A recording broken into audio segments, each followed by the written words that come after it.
good morning, and welcome back to Reaper Pro Tips with me, your host, Anne, and Disembodied Hands, Undead Spooky Gwendy, with her undead minions, Justin and John. Hi, everybody. Couldn't you get spooky voice? I don't feel spooky this morning. I just feel undercaffeinated. How are you guys today?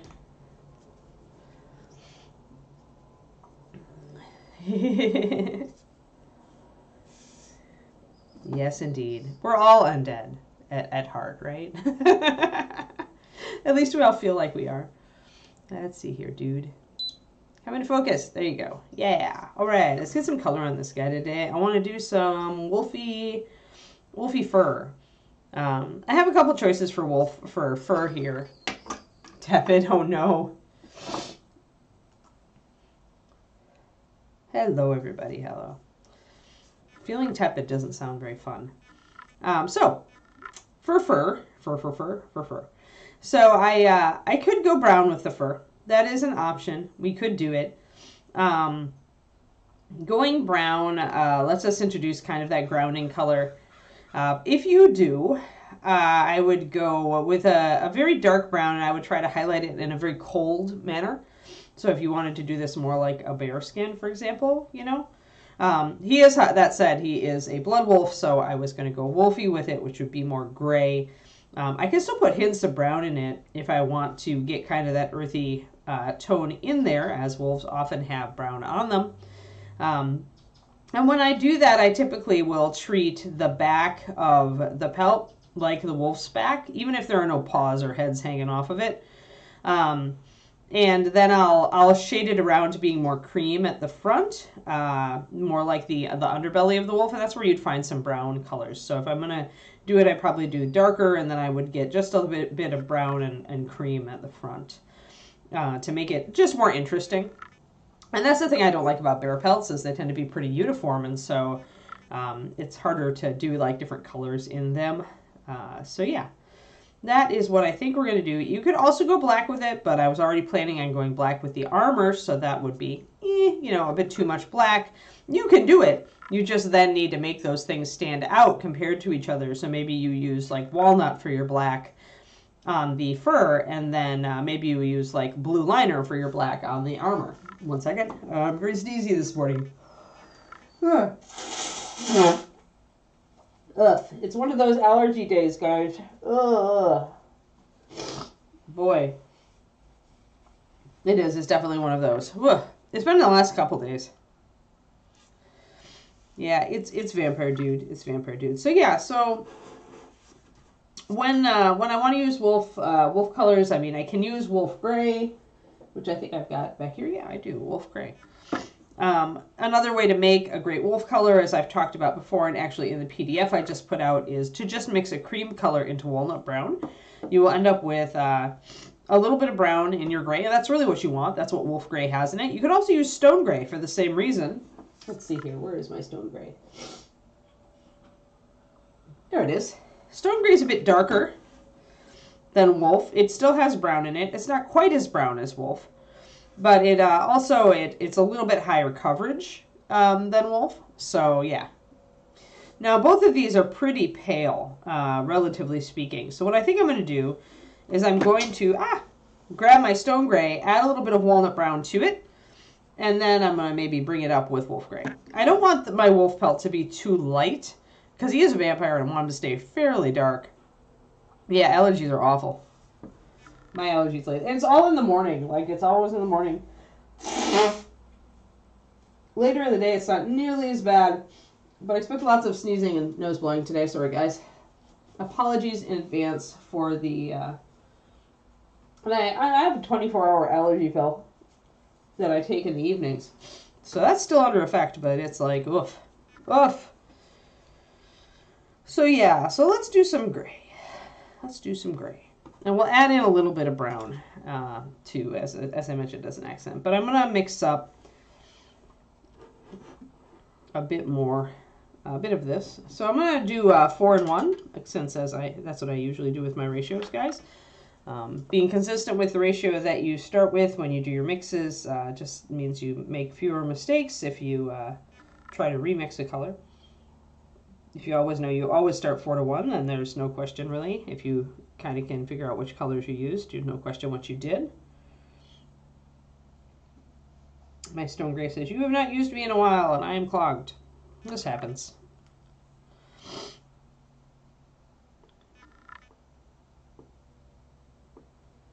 There we are. So I'm hoping in November to get a little time to mess with some new paints I got and do a PDF for the Patreon.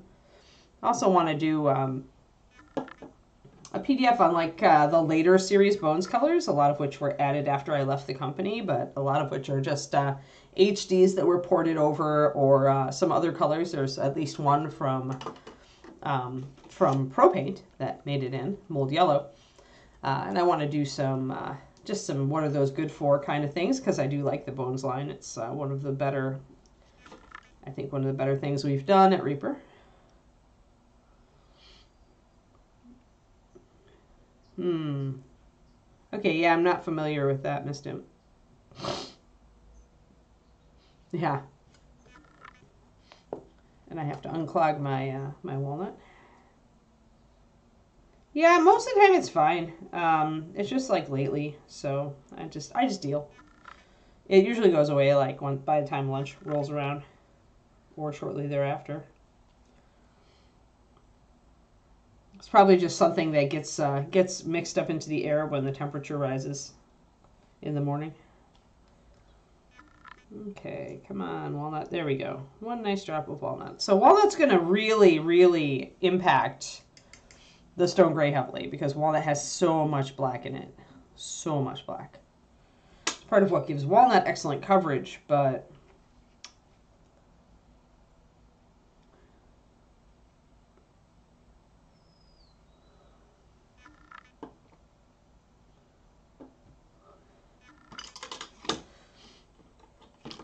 yeah, we have not gotten any rain at all.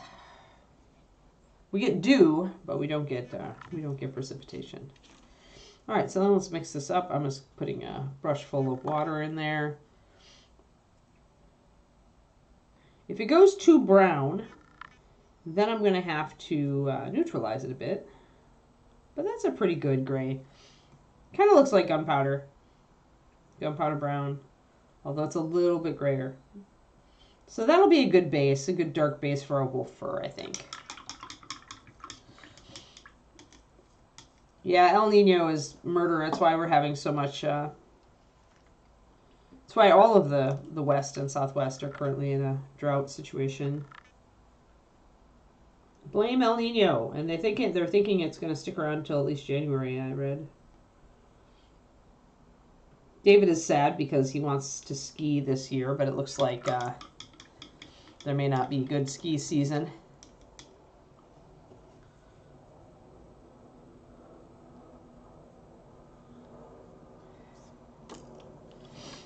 It just means he probably won't go to Tahoe this year. He'll have to actually travel to get good skiing conditions. All right, so that's the color we're going to start with, and I need a lighter color as well, and I have a couple of choices here. Now, I can highlight with Wolf Gray. I could put Wolf Gray down and bring it up with that. The other thing that you can do is to just straight up start mixing Creamy Ivory in for a wet blend. You will get more of a blend if you use the Creamy Ivory, but as I want this wolf pelt to stay a bit darker, I'm going to use Wolf for my first wet blend. And then I am going to mix up some Creamy Ivory to blend into the wolf when I get around to the front.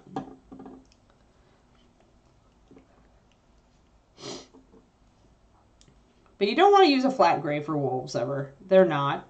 The illusion of a gray wolf is usually just the black hairs overlaying the white hairs. And usually it's not pure white but cream. That's what, and then, like I said, many wolves have touches of brown also. So always look at pictures if you really need to reference. Make sure that you remember that wolves are not just gray.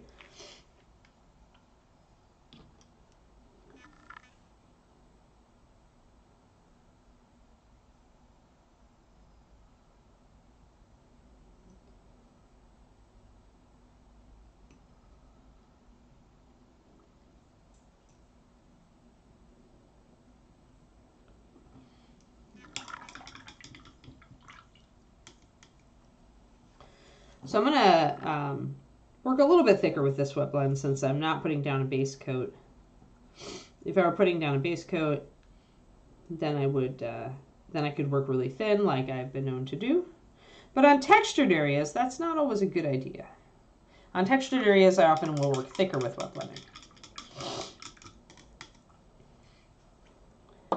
So let's grab, oh, what do I want to use for my blends today? A lot of my brushes are in the other room. I was looking for a fatter one. Where's my Reaper brush? There's Reaper. Reaper Zero. We'll use our Reaper Zero Kolinsky today. It's a little bit wider. And for wet blending, I tend to like a wider brush, not a skinny brush, unless I'm doing very small blends. And we'll start at the back and we'll widen it out. Okay, so let's move these out. And I might want some actual walnut in here too, but we'll see.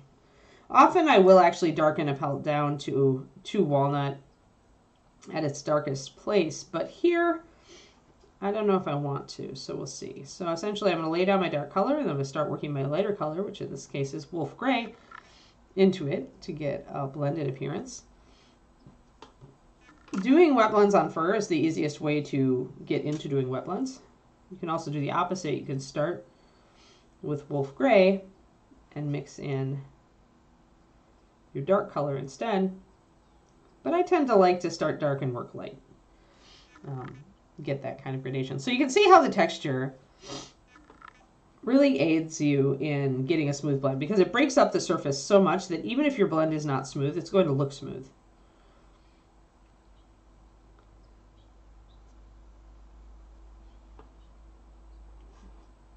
So learning to wet blend over a textured surface, I would say is recommended. I am going to mix up just a little bit of pure walnut. For one thing, I want a dark shadow between the hair and the fur.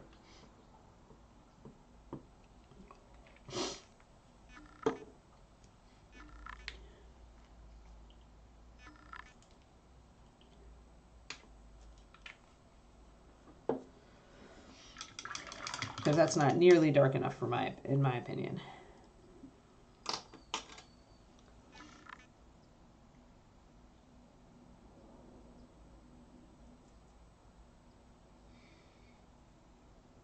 Alrighty, so there's our walnut. So I'm going to bring that in.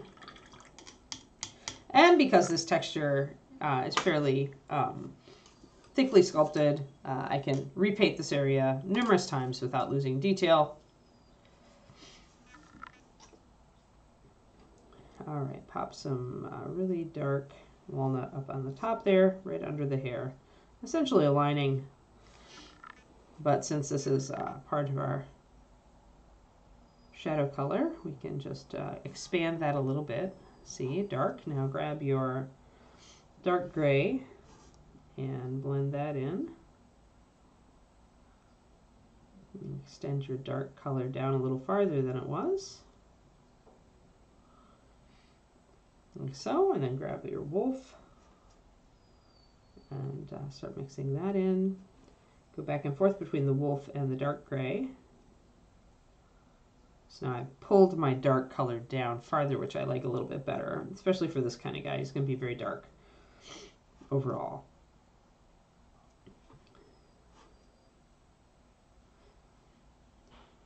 And with wet blending, as mentioned many times over the past several streams, you're never going to get like your lightest color and your darkest color. You're never going to keep those unless you make a point, like I did up here, of laying down a layer of like your dark and then not actually blending up into it. So I only blended up to this level and I didn't touch the walnut that I laid down up here, which preserves the walnut color right up next to his hair. Now in here, you either, for your highlights, as long as you're mixing into even a little bit of your darker gray, you're obviously not going to have pure wolf gray. So if you want this area to really come up to actual wolf gray, you will need to come back in with layering afterwards, after you blend.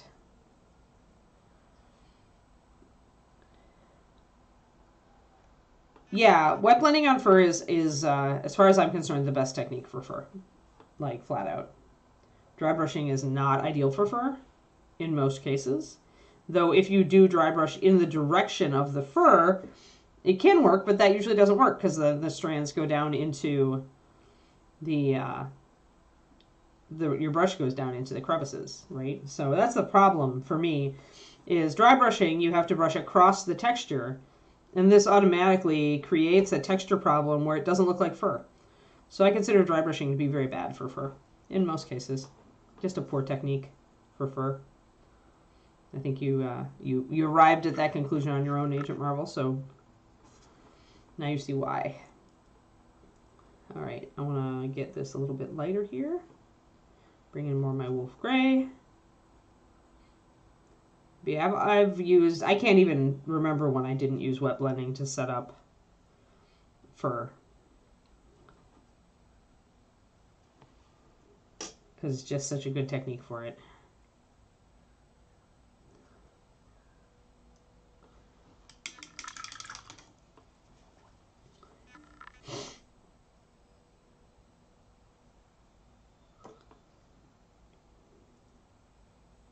And I'm going to bring some of the creamy ivory in just to get this little bit down here and bring it up a little bit lighter. And what this does is it will help this fur stand out. Remember I said I was going to do black armor. So lightening up the fur here helps it stand out, will help it stand out against black armor. So that's kind of the thought in my head as I do that, is knowing I'm going to have really dark armor.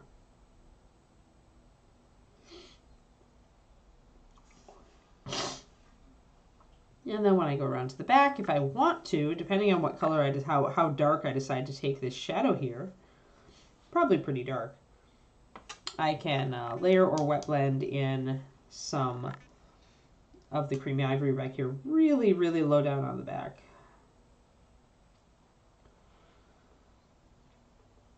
I'm going to thin down my wolf gray a little bit here.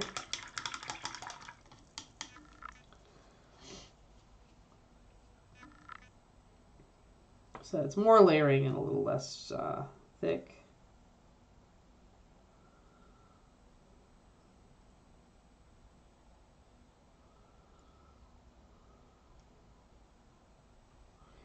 Let me grab a little bit of the creamy ivory.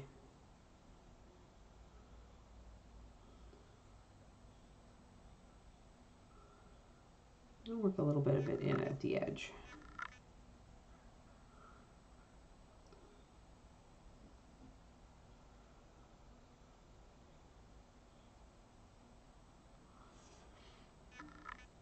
Like so.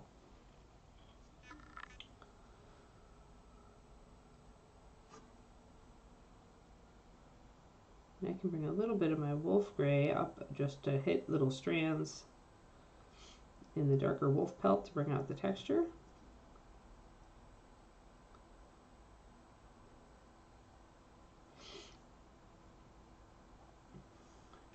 Just a little bit here and there.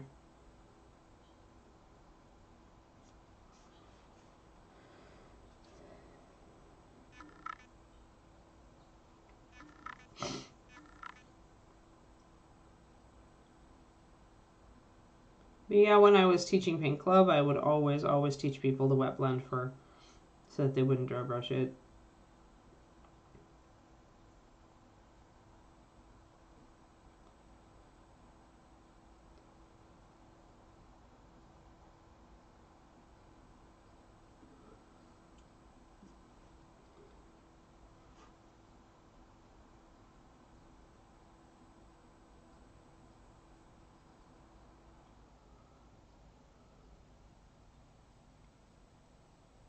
There we go.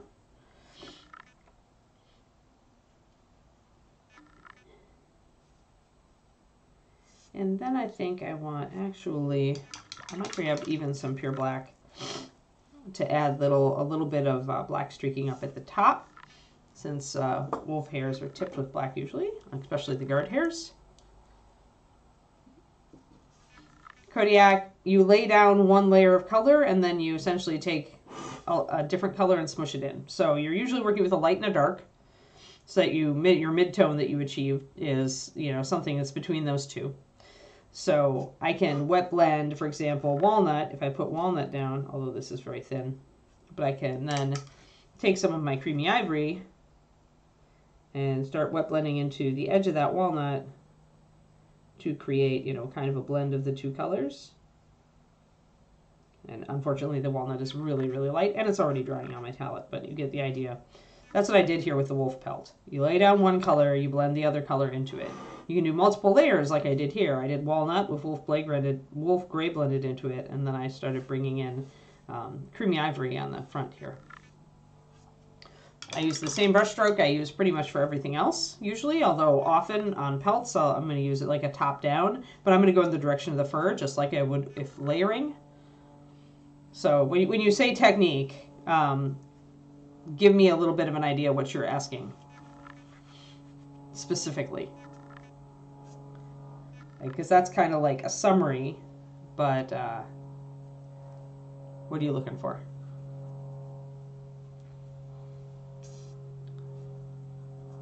Like, are you talking about the brush? Are you talking about, what are you talking about? Paint consistency? You got to give me more than that.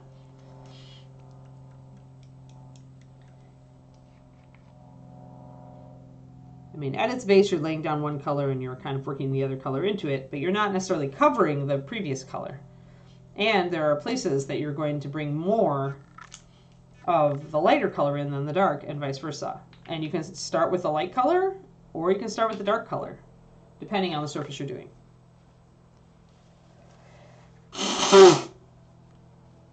So just give me an idea if you have more specific questions, because I'm not sure if I answered your question or what.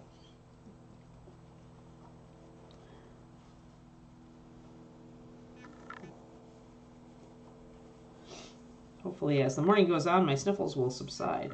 I think they probably will. All right, I'm going to thin down some black.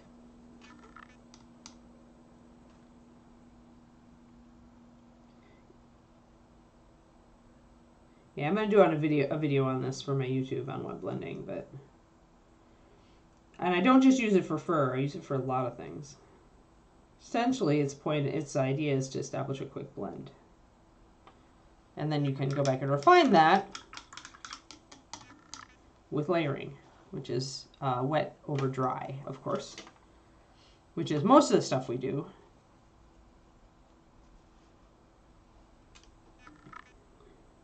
Since I am going to use actual black on this model as far as the armor, I can bring in black for liner if I wish. Just be careful where you use it. It will come off as very cartoony. But here I'm going to use it as a liner between the wolf fur and the armor itself, which will of course be black anyway. I'm going to kind of use a brush stroke that's similar to the fur direction to bring in a darker ticking at the top of the fur. You come in from the edge. So like here, I laid down the walnut over this area, and then I brought my wolf gray in, but I only brought it up a certain amount. Like I didn't go all the way into the walnut. I only blended the edge. Now, if you have too much paint, the part of this is how much paint you use on the brush. You should never have a ton of paint on the brush with the color that you're going in with, or you will overwhelm the previous color, and then you have to like cover over all of it. So the amount of paint that you come in with is actually really important. For instance, we'll just do it for instance, because I'm going to paint this over into this. Hold on. Also use a bigger brush if you're using a bigger area. So all right. Here's my walnut brown. Let's just grab a little bit of that. I'm going to lay it down. Let's say I want to wet blend this fold. I'm going to lay it down, lay it down, lay it down. Lay down a fair amount of it.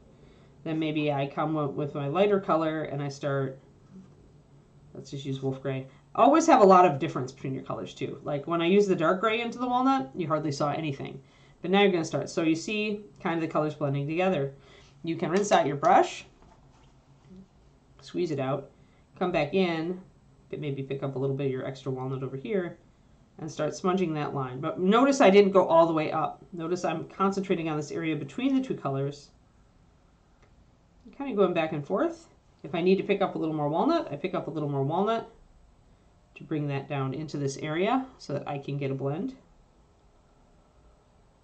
You can use different brush strokes. But notice I'm also not going to go all the way down into my wolf gray area. I'm going to be concentrating on this transition area between the two. And I essentially go forward, back and forth, picking up walnut. And here on cloth, I want a fairly smooth transition. But that's it. Like you put down your first color, you smoosh your other color into it to make a transition area, and then you go back and forth, you refine that transition area. If you screw up and you're still painting and you start seeing brush strokes or you start peeling paint up, you got to redo it.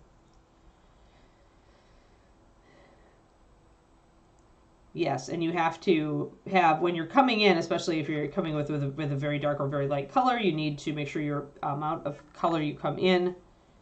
And this is just one example, and it's just the cape there, but you can see how I've gotten a blend now from dark to light. And it's never going to be perfect, so don't try to sit there and make it perfect, guys. Like, okay, you can get close to perfect, but understand that wet blending on this is just a setup, and if you want it to be a really nice blend, you've got to come back in with layering. So this is just a way to quickly get down your shadow, midtone, and highlight and get yourself a rough blend to start with so that you don't have to do everything from the ground up. It saves you time.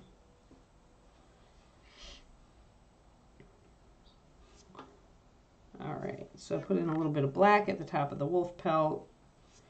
I'm going to put in a little bit more here and there. On a 28 millimeter, it isn't really possible to do realistic wolf fur. When you get to a bust level, then you can do realistic fur, where you can really get the details down. So, I mean, this is the difference, right? You can really do a lot more on a bust than you can on a 28. On a 28, we're just going to kind of suggest some of this. We're never going to get it really, really elaborately painted like that. Fur that's more stylized, like on Games Workshop's Styrene Wolves, where it's points, you have a better chance of getting close to what I did on Mr. Grumpy.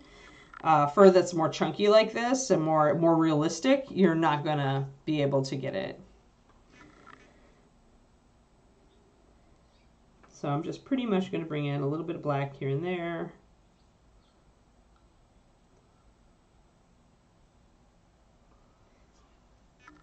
Until I see kind of a streaky, patchy look. I think I'm pretty good.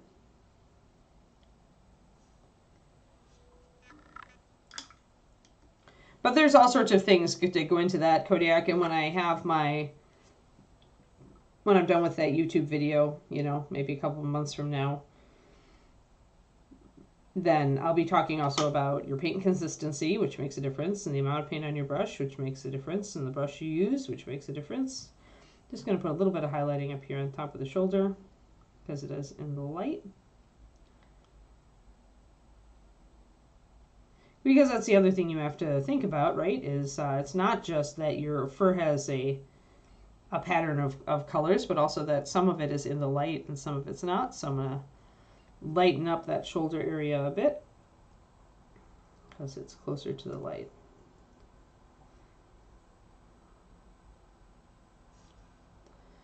There we go. Which of course will also make it look stand out better against the armor. So cool. A little bit more over here.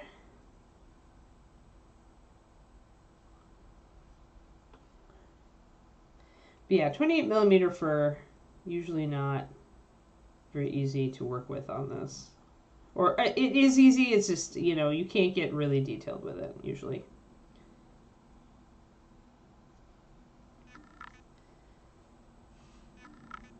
Alrighty. I want to work on the cape. And I think I'm going to work really dark on the cape up to light. And I think I might want to go cold. I think I'm going to mix Ergothoa and Succubus Kiss to get a little bit of a neutral dark red.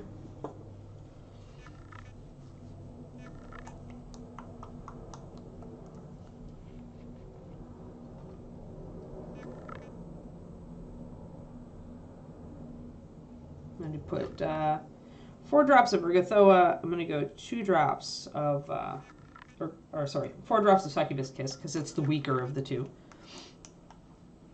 2 of Ergothoa. And Succubus Kiss is weaker because it has a lot of magenta in it, and magenta, as we know, does not cover, and it's a very fine pigment. It doesn't have a lot of mixing power to it. So to get a color that looks really cold violet, magenta, red, you're using a lot of magenta pigment. You can even see it there, and that means that you're never going to get good coverage. So to get that color, you just can't create that particular color with high coverage.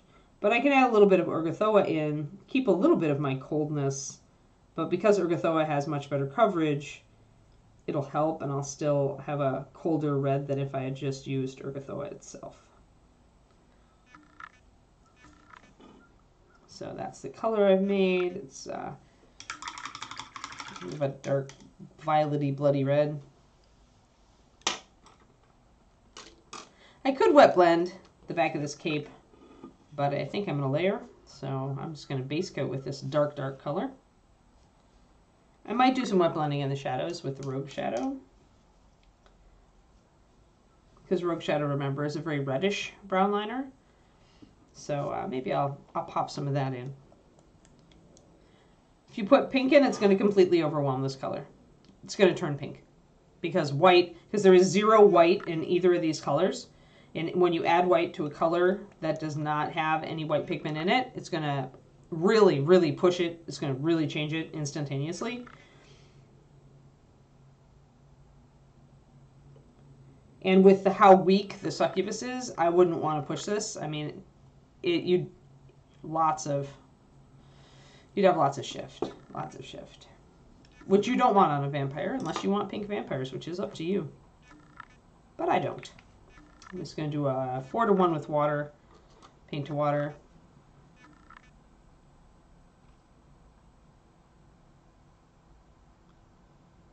And if I want to, I can even add a little bit of my red to my liner here. Just to kind of predispose them to having fun together. Not enough to really shift the color, but just a little bit. Okay. You can see that this red is already very dark.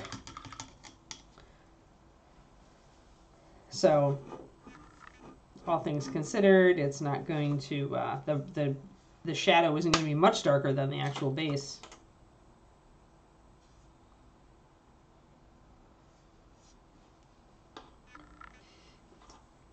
And I didn't do a lot of zenith back here, because remember, I wanted my light to be a lot up top on this figure. So we're going to probably keep this cape fairly dark. It's a really pretty color. Over black, it's not going to cover very well, so it is going to show a lot of that black through. If I zenithed, if I had sketched underneath it, this color would show a lot of the sketch through. And I'm using my giant number 3 brush because I've got all this big flat area.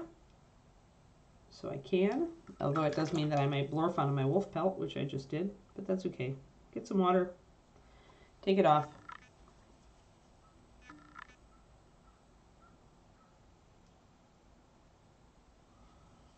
There, you can almost touch it up too. Yeah, it's a good color. It is, like I said, very, very translucent, but that means it will actually work well with your sketch style if you're doing a black and white sketch underneath. Once it starts to dry, you've got to back off and let it dry, or you're going to get peeled up paint or chunks. Don't want that.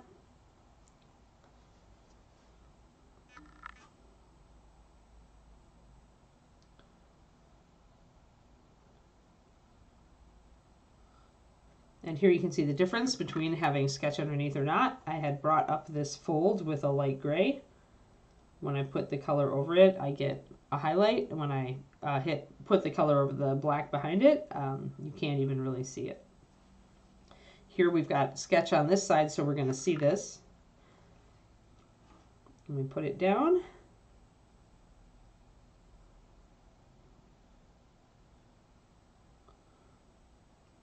We're going to see that it is lighter there and darker here because of the underlying color. This is only going to matter until you put enough paint on to cover up. Remember that all paint, even translucent paints, are made using opaque pigments. So inevitably, no matter how transparent your paint, you're going to cover up the zenith. If you were using truly transparent inks, it would take you a lot longer, and you could preserve your zenith for a lot longer.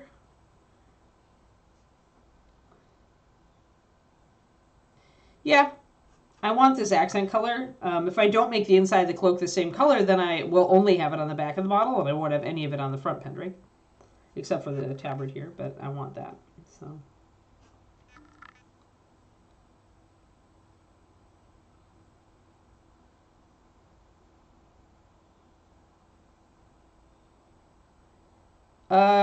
Oh, the genie. We haven't progressed on him at all, Hereward, except to get his basic colors blocked in. I want to go pastels on him because he's manly and likes pastels. But we haven't worked on him because it's coming up on Halloween, so I shifted to all spooky minis. So we aren't going to work on him until after Halloween. Decided to put the genies aside to do spooky things, which is why I added in Mr. Vampire here, who I had sitting on my sitting primed on my shelf for a while. So yeah, we'll work them back in after the holiday. So I like October, I like Halloween, so I felt like in the season.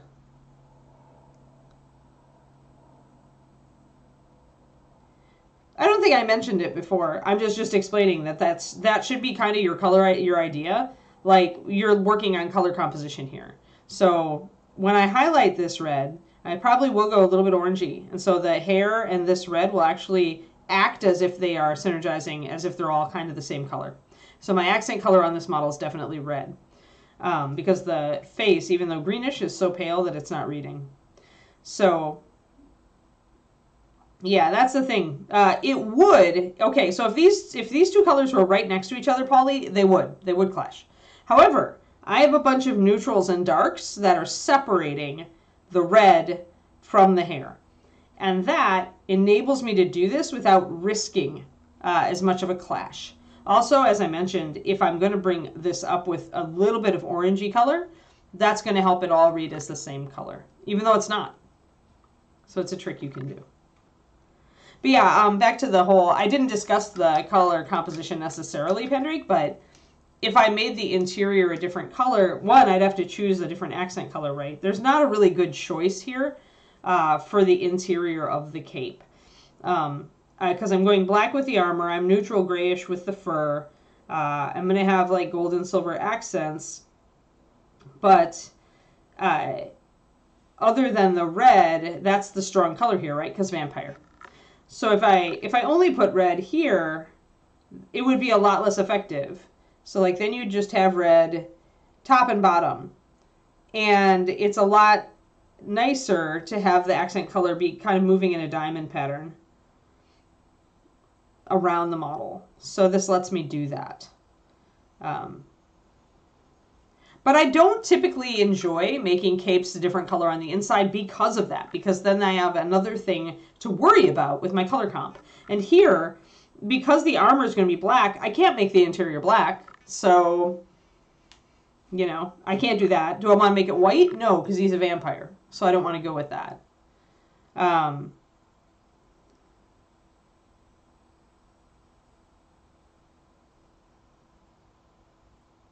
I would never do, yeah, I mean, I did have a gray paint down, and I did just put a red glaze over it, Orchid. I had some sketch, some black and white sketch, so you can see the highlight showing through there. But I'm going to do a lot more with it. Yes, I could go gray, but then gray kind of sits there and is a neutral. And if I'm going to do red, I'm not going to do a wash. I'm going to actually do, like, red. And I don't find, for me, gray and red, like trying to bring gray up with red, I don't like it. I like bringing black up with red a bit more, depending, because gray, unless gray is dark, it's not going to like being highlighted with red, and the little bit of white in that gray is going to go pinkish usually. So that's kind of the problems that I personally have with red. But if you're using something like contrast paint, you can absolutely do that, and it will work because that red is really vibrant. They're darker red. So it depends on what paint line you're using and like what kind of wash or contrast paint you're using, because there are absolutely ways to make gray and red work like that. But yeah, I want my color repeated though, and I do want to work this red up with highlights. So I don't want to necessarily. I don't use a lot of washes either, Orkin. I find that they make more work than they save. So for me, I tend to use wet blending, layering, glazing. In this case, this red just happens to be very transparent because of it. The pigments that make it are very transparent. And so I was able to see my sketch through the color. Another thing about this color, guys, is that I didn't hardly thin it. I added like 1 drop of water. If I add any water to this at all, it's going to go really transparent. Succubus Kiss makes a great wash or glaze because of its transparency. It'll very easily shift to doing that. Just going to add some water there. But yeah, so that is why, like, its color composition is the reason that I'm doing the cape the same both sides, because I really want to have that red repeat. I want it to be a primary color on the figure. And because it is the brightest color on the figure, along with the red hair, I want it to kind of move around the figure and not just be like up and down. I want it to move around like that. And this does influence how people look at your models. Like, it absolutely does. Like right now, this is the warmest color, and this red is still very cold. So still you look at the face first. But then your eye does travel around to those other colored areas, right? And when you're doing like a black armor, like I'm planning to do, this is kind of, you know, a cool thing to do, just because like you know that the rest of the model is going to be maybe cool NMM, but it's going to be, you know, it's going to be neutral. So the eye is going to, our human eye loves like vibrant colors, and so it'll travel around to this. The challenge is going to be here, keeping this red pretty dark while still bringing up the highlights so that the eye still goes up here and then it travels down here. If you go too bright with this red, you're going to pull attention away from the face.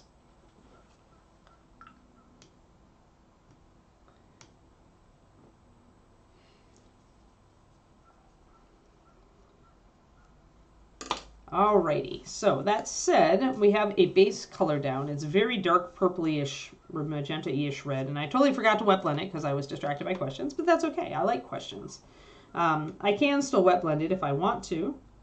I just need to pick up some of my red color, which I've thinned down now, but that's actually okay. So if I want to do like a shadow at the top, I'll lay down some red, and then I'll grab my Rogue Shadow, which is a liner color, which is a near black, that has a reddish tone to it, and I'll just start blending that in. And with the wet paint, it's going to create a shadow color for me that's kind of blended in a little bit nicer and faster than I could do if I was layering. And I can take that dark color down the folds a bit. Although I'm going to run out of red here, so if I want to continue getting a nice blend to it, I'm going to have to come in with get more red here and blend in the sides.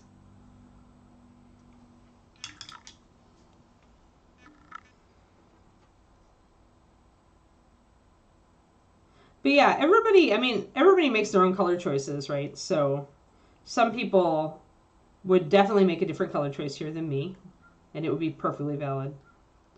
All I can speak to is like what I like on a figure, and that's usually on this show I'm painting what I like. There are times that I definitely ask the chat to choose for me. We've done polls and stuff, but in general, once I have a clear concept of where I'm going, I'll call the shots on the color. And I'll usually explain, if you have a question of why I'm doing it, I will always explain why. There's always a why with Anne. I always have a why. I'm almost never just because, except for pastels on the genie. That was just because, because I could. So here I've got a little bit where I need to blend that in a bit. So I'm going to just dry off my brush, or not, but it's still damp, but I'm going to just blend in that red and black. You can just see a little bit of variation here, but there's still a blend there. So, and then I'll work up from that. But then I've got those shadows. You can see those darker, blacker shadows that have come in here. And again, if I feel like I've got a little bit of a harsh line, I'll just bring my brush in and go back and forth between the two. You don't have to use a vertical stroke like I'm doing here. You can absolutely do a sideways stroke as well. So brush stroke is variable depending on what you prefer.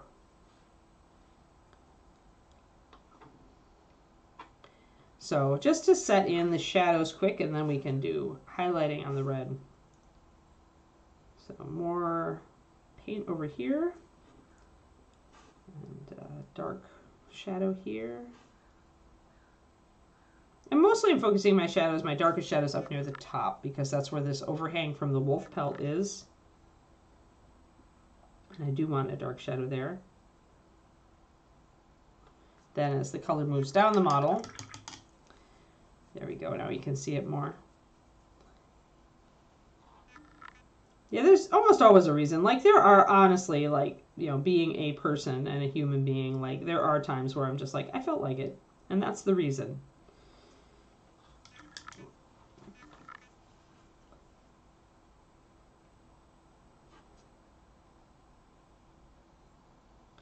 Yeah, my worry with a gray, with putting down a gray first, is just that you get a bit of pink. And you can see that even. Like right here, it's definitely pinked out a bit. So you can see on the edges, oh, I've got a little bit there that I didn't get. But it definitely does go pink when you've got the white or gray underneath the red.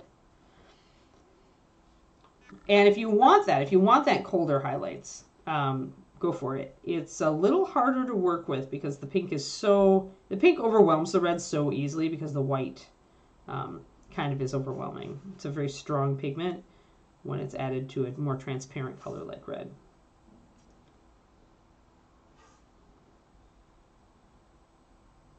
So it can be very difficult to get a good cold red without pinking it out. You have to really control where your highlights are and how big they are, and keep a lot of the surface a pretty vibrant red. So we laid in a fair bit of shadow there. You can see that on there. Let me get my, there we go. Now you can see it. Sometimes I have to change the background for my camera to really register it. So I'm essentially blending in a nice dark shadow there. This is a more shallow fold, as is that. So I'm going to bring those up down here, and a little bit more there. This is just a little bit of a deeper fold. So I'll bring that rogue shadow a bit further in. Yeah, and I'll probably do freehand on it. I'll probably do a snarling wolf head on it. I haven't decided what kind. Oh, and I got a little bit of a blurf up there, but that's okay. I've still got all my wolf colors open, so getting a little red on the wolf pelt's not a big deal. I'll just grab some of my gray and touch it up.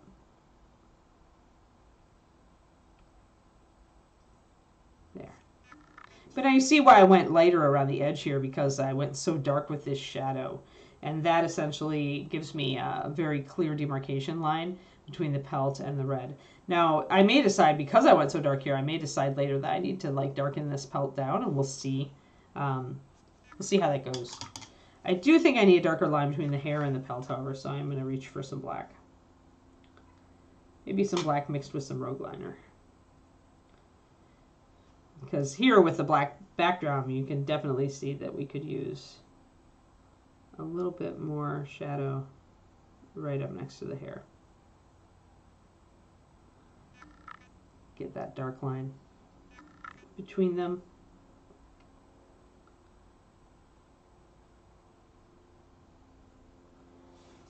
Alrighty. So now you can see the shadows. They're pretty subtle, but you can see the wet blended shadow near the top. And this is what happens when you wet blend two colors that are very close together in shade.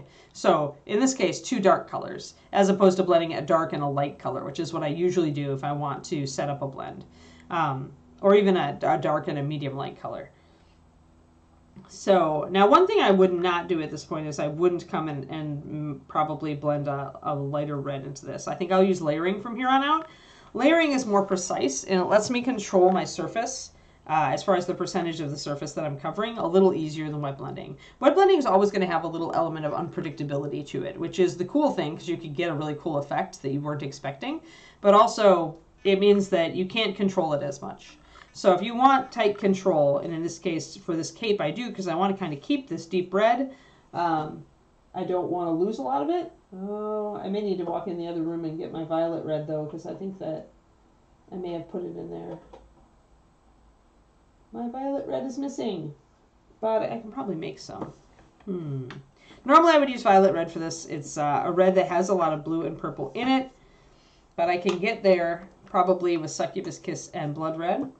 Blood Red also is a slightly colder red.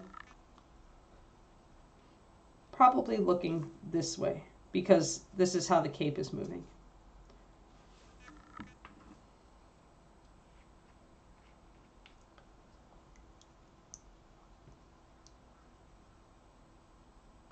All right, so I'm going to grab some Succubus Kiss Ergothoa and I'm going to mix in some Blood Red for highlights at first.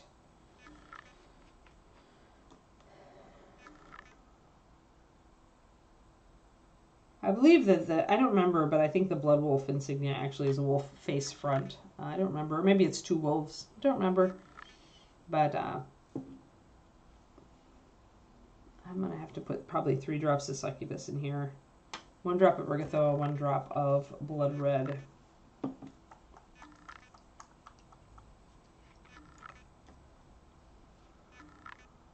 And again, I'm using the Ergothoa because it's similar, and even though it's a little bit browner and warmer, it has higher coverage, so I'm using it. Because Succubus Kiss is so very transparent. I'm going to drop, oh, that needs more shaking. Blood Red hasn't been used in a while, it says.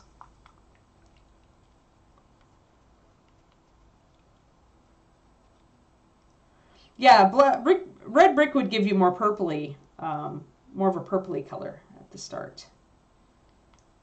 Because that's what red and black do when they're mixed together.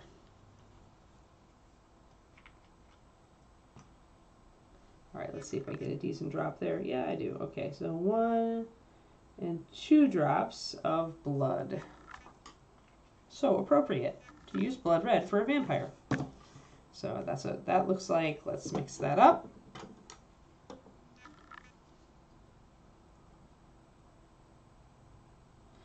Blood Wolf is has been a monster in Reapers. I think it was the 6-legged wolves that they did years ago.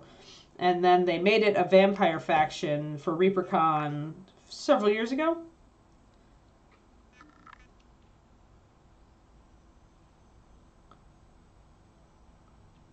I want to keep this pretty cold.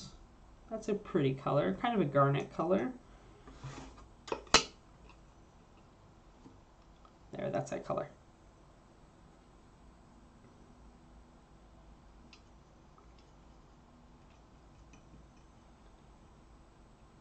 And I think 1 more drop of Succubus Kiss.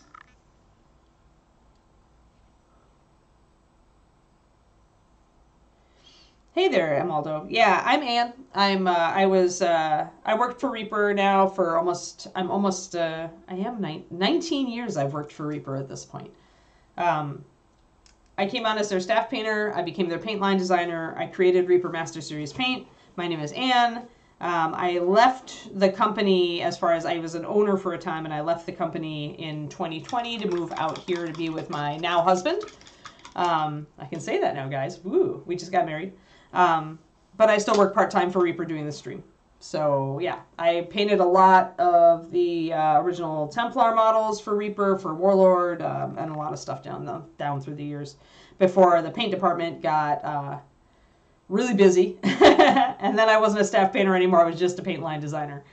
So I made almost every batch of Reaper Master Series down through the years until I left in 2020. But yeah, this stream is really about like just asking questions, and I mean, I paint during it, and I do talk a lot about the techniques I'm using. But it also is, if you have any questions, Emaldo, feel free to ask. I'm going to thin this red down actually quite a bit now because I'm pretty sure you have to kind of, it's like reds are funky because before you start adding white or orange, they're going to be real transparent. And so you kind of have to look at them and kind of guess, okay, is this thing going to be see-through enough to layer up nicely, or do I need to add a little more water? I lost 60 pounds in there somewhere, Waldo. I went on the ketogenic diet and dropped 60, so yeah. I am a different Anne. I'm only outside, though. Yeah, we do this show. We've done this show. We're in our, God, how many years? Quindy, how many years have we done this show? A lot of years we've been doing this, Emaldo, which just goes to show you that, like, you know, a thing can be around and you, like, only discover it after it's been around forever. But we do it every weekday. Forever, yes. But yeah, we do it every weekday. Except I'm off Thursday. I have stuff to take care of. Post-marriage stuff to take care of. But yeah, for the most part, every weekday starts at 11:30 USA Central Time, so your time. And it goes to around 1.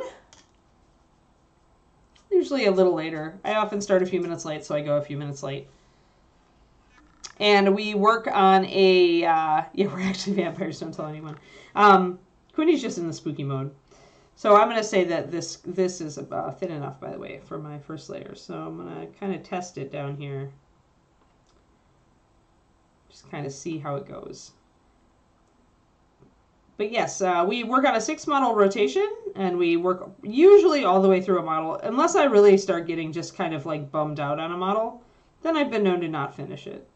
But in general, we finish most of what we start on this show. And you can go to Reaper's YouTube and see the vast amount of episodes from the past if you wish. But yeah, I started doing Reaper Toolbox when I was still at Reaper, and then after I relocated, we rebranded it as Reaper Pro Tips, and we've got, how many hundreds? Are we at 500 yet? We're at 5. We hit our 500th, right? 500th episode. I stream more than anybody else on Reaper. I do every day.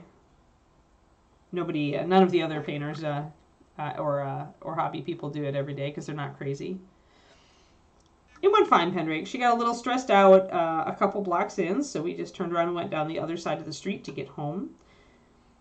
She's learning loose lead walking, so I'm not concerned about her being next to me. I'm not teaching her to heel. I'm just teaching her to keep a loose lead. And she's good with it until we start turning, like, when we get close to home. Then she gets too excited, and she really wants to get home. And then she pulls a lot. So I worked with her on that yesterday. It'll get through her little puppy brain eventually. It just takes consistency. So you can see that richer red coming up there. Mostly concentrating on that fold. And when you start out with really dark reds, it's going to look pretty subtle. Today is episode 588. So yeah, I've been doing this a long time. So we almost have like a full 2 years of episodes. Like 300, actually I guess it'll be on 700 something. 365 times 2.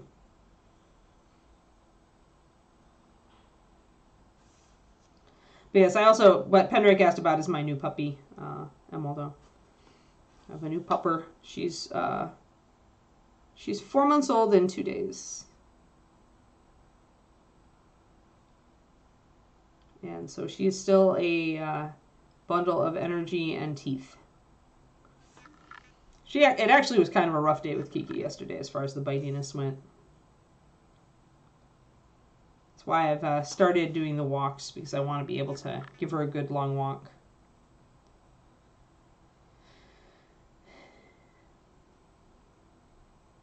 Yeah, but I was thinking just number of days.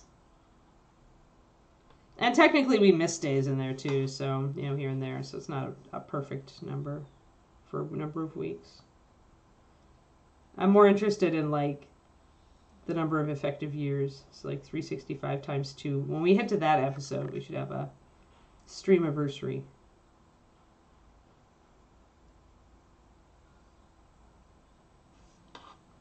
Also, one thing you'll notice is I'm going over and over the area because my red at this stage has no white or yellow in it, it's very, very transparent.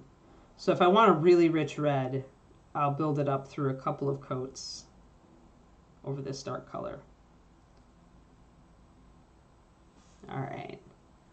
So you can see that bright red coming up. I can also tell that I didn't do a proper shadow here. So what I'm going to do is do a little bit of a wet blend through this. So I'm going to introduce my liner color and grab my red and kind of blend that in.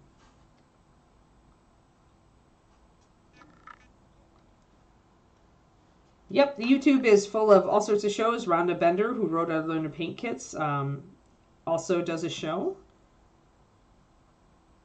called Beyond the Kit, and she's on there. And then Michael Proctor, who also paints for us, does The Crow's Nest every once in a while, which is more kind of an interview type format show where he has on special guests and he paints and talks to them about their career in the hobby and stuff like that. I've been on there once. There, so a little bit of wet blending.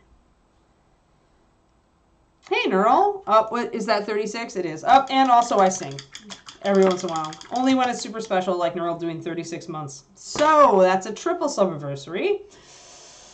Triple sub-anniversary, triple sub-anniversary, triple sub-anniversary. Happy triple sub-anniversary. There you are. And thank you, Neural. But yeah, this existed, and it's a big resource. I mean, online Reaper's got a lot on YouTube. We have a couple other people. We have Luca from Miniatures Den who does a show for us, and that's up on our YouTube. And we've got we've got a whole bunch of stuff. Oh, and the puppy heard me sing, and now she's squeaking in the other room. Sorry, puppy, go back to bed. There's much squeaking. She's like, Mama sounded fun and energized, and now I want to be in there jumping up on her. Yeah, so Kiki and Small Cat. Kiki and Small Cat love the singing. Settle down, Papa. I'm still doing stuff. There's Barks. He loves the song. Yeah. Kiki apparently also loves the song. I haven't done a lot of them since we got her. I haven't done a lot of songs, so she definitely woke up and now she's all barky. You can hear her yipping. Now settle down, Papa.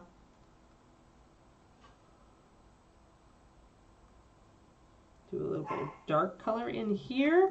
Again, a little bit of wet blending, even with this red, just to make my transitions a little smoother. So you can see that starting to come in. Ha! Yeah, 40-pound and growing lapdog. 4 months and 40 pounds is actually about average for Shiloh, so she may not... We thought she might end up being smaller because of her ancestry, but she... her weight is pretty good for her age. She is kind of a chonk. Not a big chonk, but... Like, for chonk, I mean, she's not a skinny mini. There we go. So now we've got, you can see the lights and darks coming in real nice there on that red cape. And we've, it's a lot of a richer color now. You can see the big difference. I'll actually leave these. The camera makes it look a little more evident than it is. There it is. We can see the difference in that my highlight has warmed it up a little bit. So now I need to watch out. No, they don't know they're big. Definitely not. Super negative 8 ball. Yep. Super negative 8 ball. All right, now, if I wanted to go cold with this, I would start mixing in pure white. And I would have to do it very, very small increments. And I would have to really limit the amount of cloth that I put that highlight on. So if I pop this over here, and I pop a tiny bit of white into it,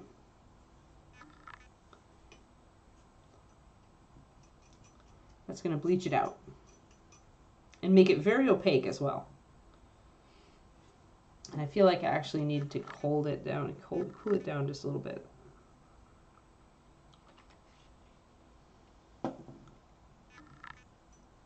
purples it out a little bit.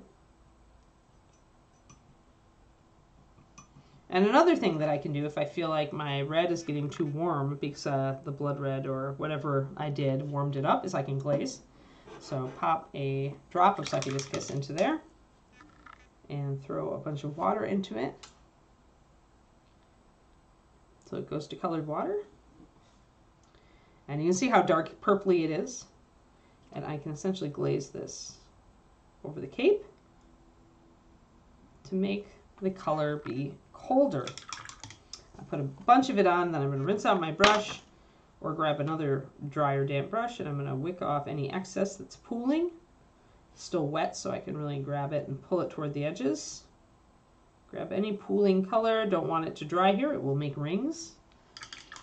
That will darken and make my cape a little colder.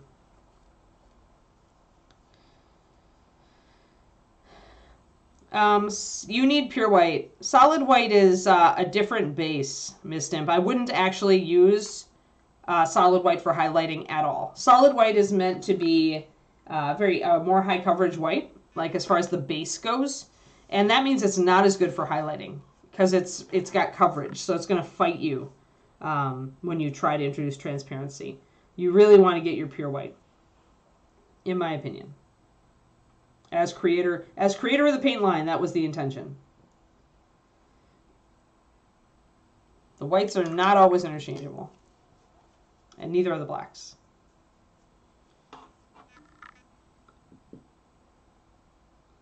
Well, to be fair, Michael Proctor does have a real job, guys, quote unquote. So, you know, he has to schedule around his normal work and family time, so.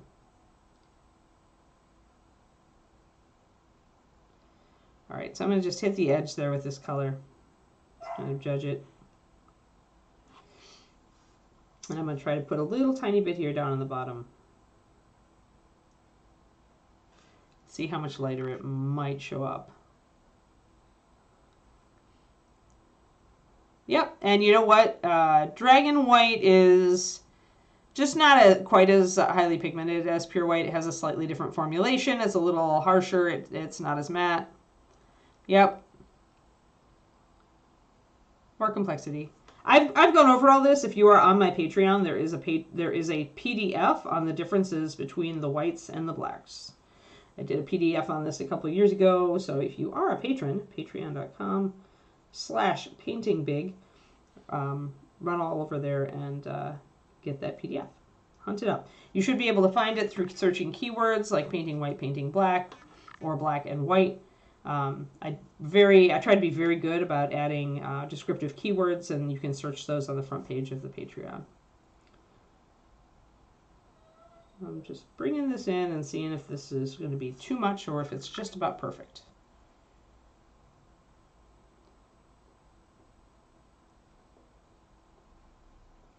You didn't say no. Yep, yep.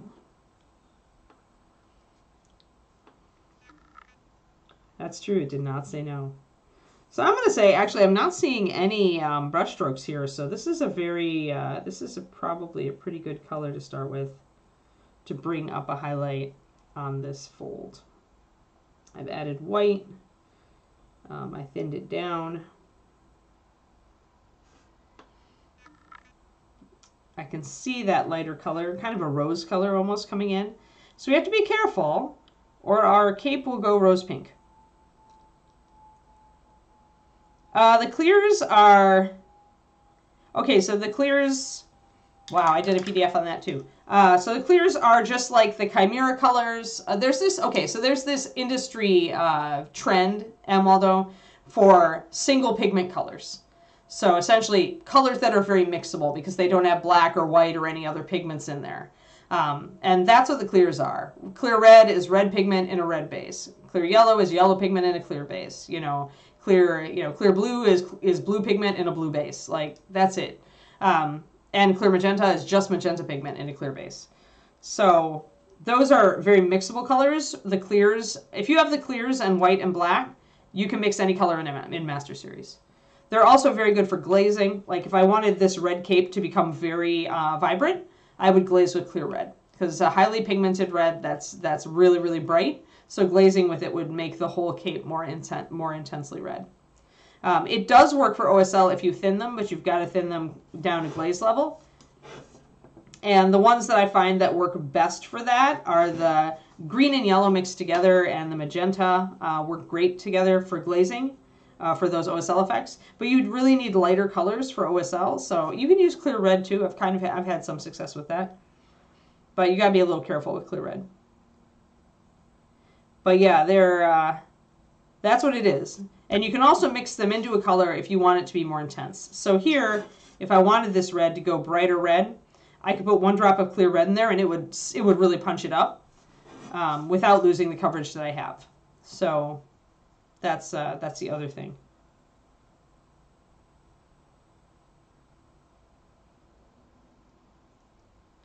The clear magenta is useful for mixing highlights for purple. It's really the magic ingredient for that.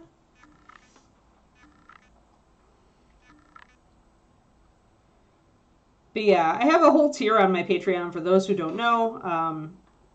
That's really all just about MSP colors and MSP paints and working with MSP. It's the $5 tier, color workshop tier.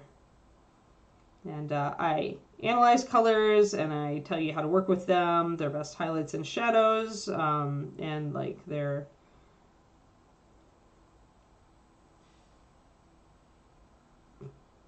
uses, like some suggested uses that I use them for.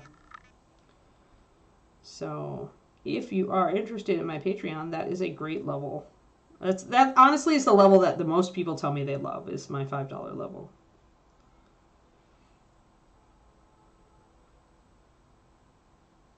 Alrighty. So now we've got that color coming in there. We can really see that it's a little pinkish, right? It's a colder than it was, but it's a little pink. So that's where you have to be careful. You have to really, if we want to keep this red, we got to be careful. The other option is what I just said. You highlight it up with your white and it goes pink, but then you glaze it with clear red or a darker red.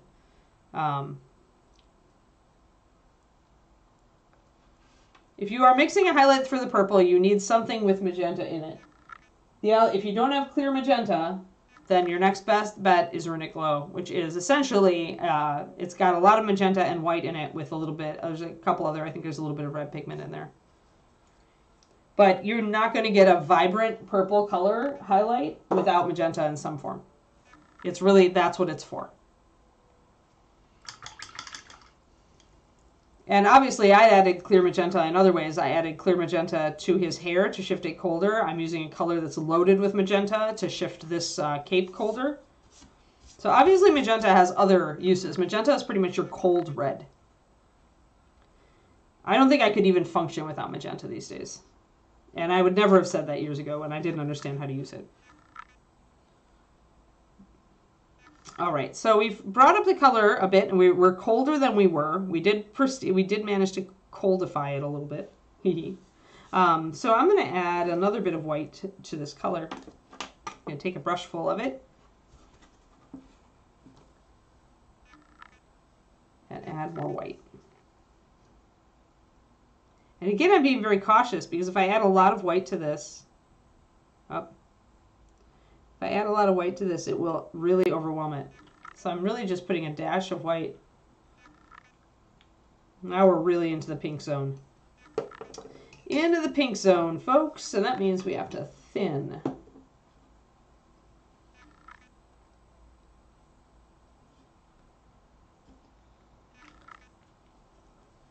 I mean, you can also highlight purple with skin tones.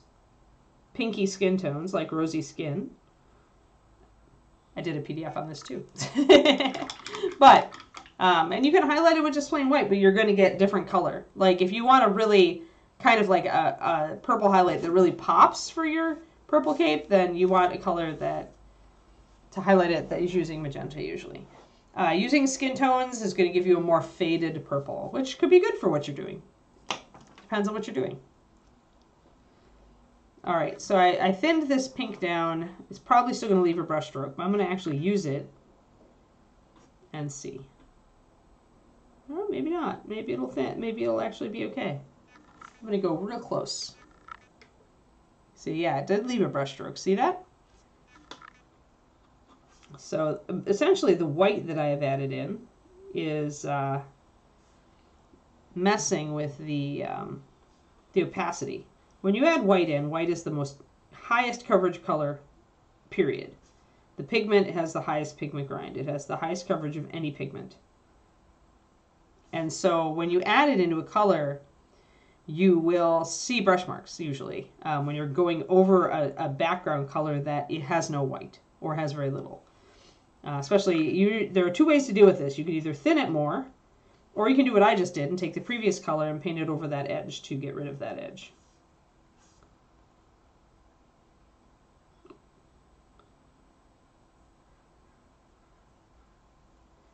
So I want to kind of bring it up, but you can see the streaks. You can see that brush marks. Yeah, if you're on my Patreon, like go search it out. I think I have a purples. Just look for purples and see what I've got there. I know I've talked about it. Don't remember what PDF. But yeah, that's what my Patreon is good for, because I've been doing it for over 3 years. You always have, like, you can always go back and search the archives, and I've done a lot. And if you discover a topic that you'd really like me to cover that I didn't cover or haven't covered, then just tell me. I'll put it on my list. All right, so that's a little bit too much, and I needed it to come up this way more. So now we have to be kind of careful, because the more of this pink we put down, the pinker this cloak will look. And he might be a pretty, he might be a manly vampire who likes pink, you never know. But I didn't want to go pink with it. But I wanted to show you guys how to do a cold red highlight. That's why I decided to go down this road. So I'm going to keep it very small. That's definitely pink though. See it? Now, of course, you're zoomed in, so if you zoomed way out, you wouldn't see the transition as much, but so that's really light. Let's back out and kind of look at it. So as you can see, it's still not taking over it, but because we've got these dark shadows, we've lost a lot of our red. And by losing it, by covering it with the pink, we now have a pink cape. So it's really important to keep at least half of the surface, the red, the color you want it to look. In this case, red. Now I can do a couple things here, but I think I'm going to glaze with my initial red highlight. See how that's a brighter color there? I'm going to bring that down all over here. And I'm going to bring in my brush again and pull off any excess color. If I decide it's too strong, I can also take a damp brush and kind of, while it's wet, I can add more water to it and wick it off. This takes, you have to move fast because once your glaze starts to dry, you have to stop touching it. But that has added a layer of rich red over the top of that pink, and it's helped shift it away. So that's the problem with doing cold reds. You've got to keep a fair amount of red. You can't just do shadow and highlight, or you will get a pink cloak. You've got to keep a lot of that surface red.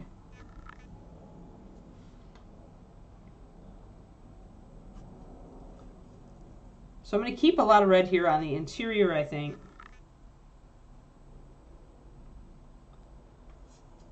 Which will help. And I want to keep more red up here. What it usually means is making very small highlights. So see, we've moved this warmer again. And we've counteracted the pink.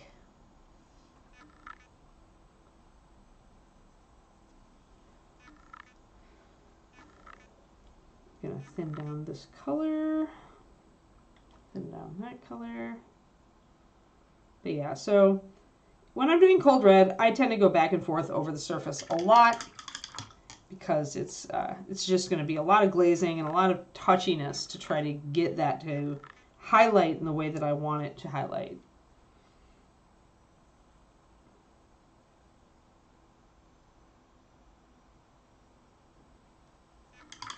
Without going pink. Now, as I mentioned, I did want to go warm with this highlight originally, even though I started with a dark cold one. dark cold base coat. And that's so that I can keep the hair from clashing. Because right now, the hair and the cloak do not like each other. So that is something that I need to but I wanted to show this to you guys because I haven't covered really how to do a cold red, I don't think. And it's tricky. Very tricky.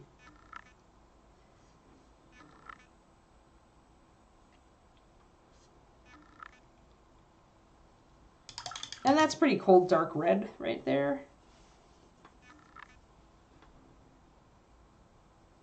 Can go back to my base coat as well and do a bit of more of a shadow up under the arm here.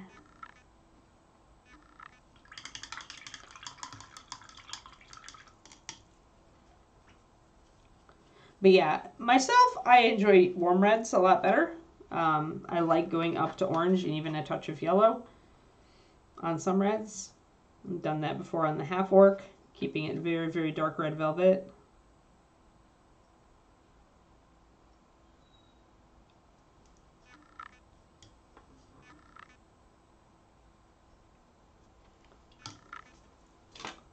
I can also paint and do a wet blend along with water.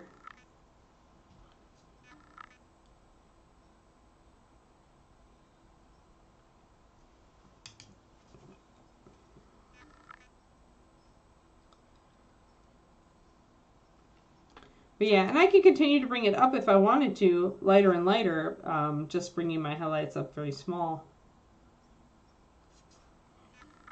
But with cloth, if you take your highlights up too much, the cloth will look shiny.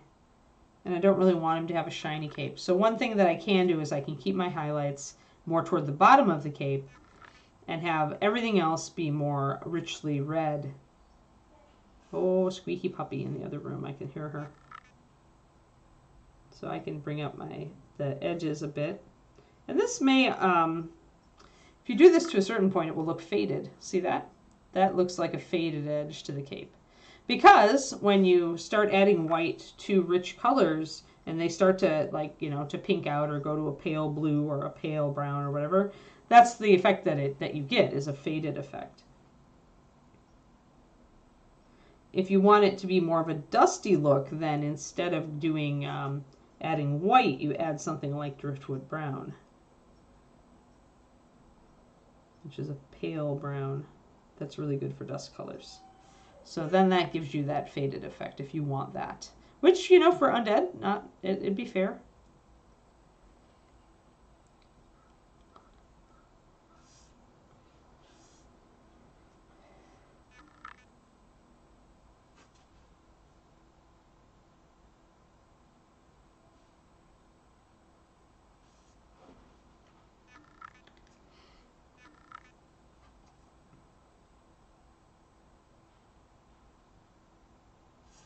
So yeah, so then you can do that fading look. And that's cool. And you can continue that if you want down here, although, it's hard to, you don't really want to do it in the shadows per se. You can suggest it at either end, but you wouldn't see it in the shadows, so. But you would definitely see it all along the bottom there. So yeah, so putting that pink along that bottom edge gives you a faded effect. So there, now we have covered a bunch of stuff, including how to fade the edge of a cloak, how to do a cold red, wet blending, why magenta is awesome and you should own it. And wet blending a wolf pelt, a quickie wet blend for wolf pelts. And I feel like I need just a little bit more highlight on that wolf pelt, actually, now that it's dried out. Now that it's dried, I need to add more water to my gray and my cream.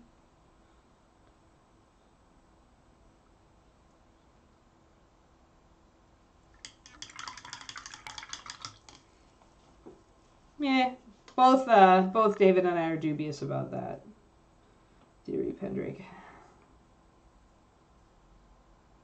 Although David is also dubious about humans having internal clocks, and we absolutely do. It's just not everybody has as good one as other people.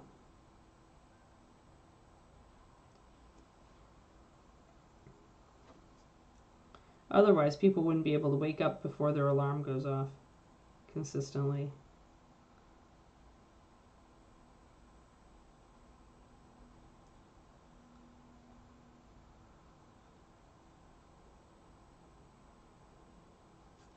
There we go. Now we do have some different ridges of fur here, and if we wanted to, we could bring in some shadows to accentuate and bring up some highlights as well.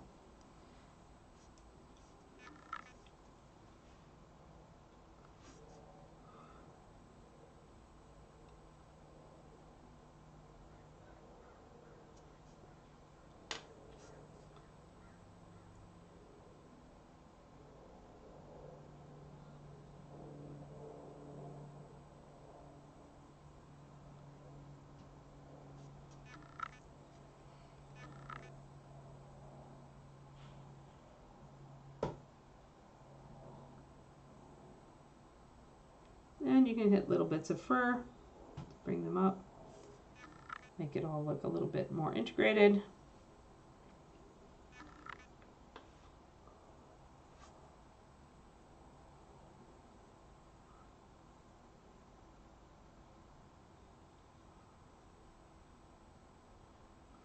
There we go. That's a little bit better. Got a little bit more texture in there. Sweet. So next time I may go back to warm red on the cloth. Although the next time we see this model, oh, we have another episode with him, I think, before Halloween. Oh, stretch. So let's see. We've got Kitty tomorrow. Kitty is coming back. Kitty tomorrow, and then then it's Thursday, and I'm off, and then we have. Oh, maybe we don't. Nope, we don't. We don't have another vampire before Halloween, because then we have our Ghost Walker, and we have to continue work on her. And then we've got OSL Mouseling on Monday, Halloween itself. So we'll be working on the Mouseling on Halloween. But yeah. I think the OSL Mouseling's looking pretty darn cool. I like it a lot. It's way cool. So yeah, so we got at least a little bit into Vampire Dude. I really do want to make his red more warm though. So I will be coming back to that. And yeah, tomorrow we will do, thank you. Tomorrow we will be back with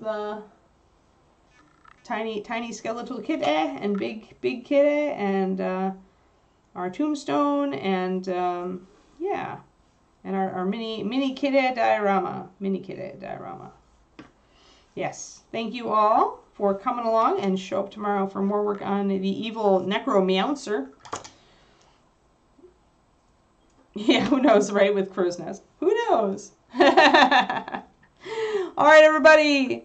It was nice to see some new faces. Thanks for stopping by. I hope you guys decide to come back. And yeah, do check out Reaper's YouTube as well, where you can catch all of our past episodes. And yeah. I will be back tomorrow morning. See you then, guys.